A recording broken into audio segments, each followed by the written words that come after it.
নমস্কার বন্ধুরা, welcome to SB sport zone. আবারও নিয়ে চলে এসেছি তোমাদের জন্য বেশ কিছু বড় ট্রান্সফার আপডেট নিয়ে। খুবই একটা গুরুত্বপূর্ণ ভিডিও হতে চলেছে। ভিডিওটা সবাই প্রথম থেকে শেষ পর্যন্ত দেখবে। তো চলো ভিডিওটা শুরু করা যাক। প্রথমেই আমরা কথা বলবো এফসি গোয়াকে নিয়ে। যে খবরটা পাওয়া যাচ্ছে যে এফসি গোয়ার লেফট উইংয়ে খেলা বিদেশি প্লেয়ার আইকার, এই বিদেশি প্লেয়ারটি 32 বছর বয়সী স্প্যানিশ দেশের প্লেয়ার এবং তার মার্কেট ভ্যালু হচ্ছে 2.8 করোড়। এই বিদেশি প্লেয়ারটি লেফট উইং ছাড়াও রাইট উইং এবং সেন্টার ফরওয়ার্ড এই দুই পজিশনেও তিনি খেলতে পারেন। যে আপডেটটা জানতে পাওয়া যাচ্ছে যে এই আইকার্ডের সঙ্গে এফসি গোয়ার চুক্তি শেষ হয়ে গিয়েছিল। আশা করি তোমরা অনেকেই জানো, আমি তোমাদেরকে অনেকদিন আগেই একবার জানিয়ে দিয়েছিলাম। তো তোমাদেরকে এটাও জানিয়ে দিয়েছিলাম এফসি গোয়া ম্যানেজমেন্ট তারা এই বিদেশি প্লেয়ারটির সঙ্গে আরও একটি মরশুমে চুক্তি করতে চলেছে। তো অফিসিয়ালি এফসি গোয়ার তরফ থেকে তার ঘোষণা করে দেওয়া হয়েছে। তো এই বিদেশি প্লেয়ারটির সঙ্গে এফসি গোয়া ম্যানেজমেন্ট তারা আরও একটি মরশুমে চুক্তি বাড়িয়ে নিল। এরপর আমরা কথা বলবো মোহনবাগানকে নিয়ে।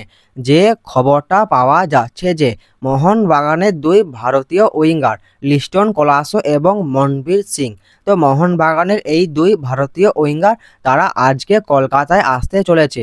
এই রকমই আপডেট মোহনবাগানের এই দুই ভারতীয় প্লেয়ারকে নিয়ে জানতে পাওয়া যাচ্ছে।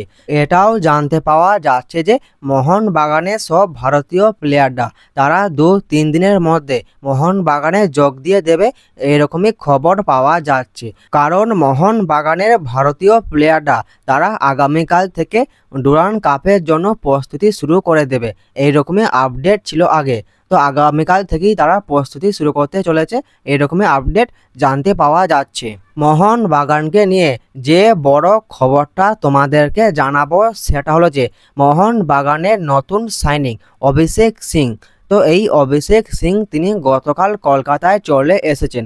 আশা করি তোমরা সকলেই জানো, আমি তোমাদেরকে আমার ইউটিউব চ্যানেলে কমিউনিটি পোস্ট করে জানিয়ে দিয়েছিলাম। অভিষেক সিংয়ের একটু তাড়াতাড়ি কলকাতায় চলে আসার কারণ এটাই হতে পারে, হয়তো তার মোহনবাগানে ভিডিও শ্যুট ছিল, কারণ মোহনবাগানের তরফ থেকে তার এখনও ঘোষণা আসেনি। হয়তো মোহনবাগানে তার ভিডিও শ্যুট ছিল এবং মোহনবাগান ম্যানেজমেন্ট কোনো একটা ভিডিওর মাধ্যমে এই অভিষেক সিংয়ের ঘোষণাটা করতে পারে। মানে বেশ একটা বড় ঘোষণা মোহনবাগান ম্যানেজমেন্ট অভিষেক সিংকে নিয়ে করবে। দেখা যাক মোহনবাগান ম্যানেজমেন্ট তারা কবে অভিষেক সিংয়ের ঘোষণাটা করে, এটাই এখন দেখার বিষয়। এরপর আমরা কথা বলবো জামশেদপুর এফসিকে নিয়ে। যে খবরটা পাওয়া যাচ্ছে যে জামশেদপুর এফসি তারা তাদের দলে সাইন করাতে চাইছে চেন্নাই এফসির সেন্টার ব্যাকে খেলা ইয়ং প্লেয়ার প্রফুল কুমার। তো ইয়ং ট্যালেন্টেড প্লেয়ার, এই প্লেয়ারটির সঙ্গে চেন্নাই এফসির কন্ট্রাক্ট আছে 2028 সাল পর্যন্ত, বেশ বড় একটা কন্ট্রাক্ট। এই প্রফুল কুমারকে তাদের দলে চাইছে জামশেদপুর এফসি। প্লেয়ারটির বয়স হচ্ছে 22 বছর। এই প্লেয়ারটির সঙ্গে জামশেদপুর এফসির কথাবার্তা চলছে এখন, এইরকমই আপডেট জানতে পাওয়া যাচ্ছে। তো পরবর্তীকালে যদি আরও কোনো নতুন আপডেট বেরিয়ে আসে আমি তোমাদেরকে অবশ্যই জানিয়ে দেব। আজকের এই ভিডিওতে তোমাদেরকে এই আপডেটগুলোই জানানোর ছিল, আপডেটগুলো তোমাদেরকে জানিয়ে দিলাম। ভিডিওটা ভালো লাগলে ভিডিওটা অবশ্যই একটা লাইক করে দিও। যারা আমাদের চ্যানেলে প্রথমবার আসবে চ্যানেলটা অবশ্যই সাবস্ক্রাইব করে দিও। তো দেখা হচ্ছে নতুন কোনো একটা ভিডিওতে।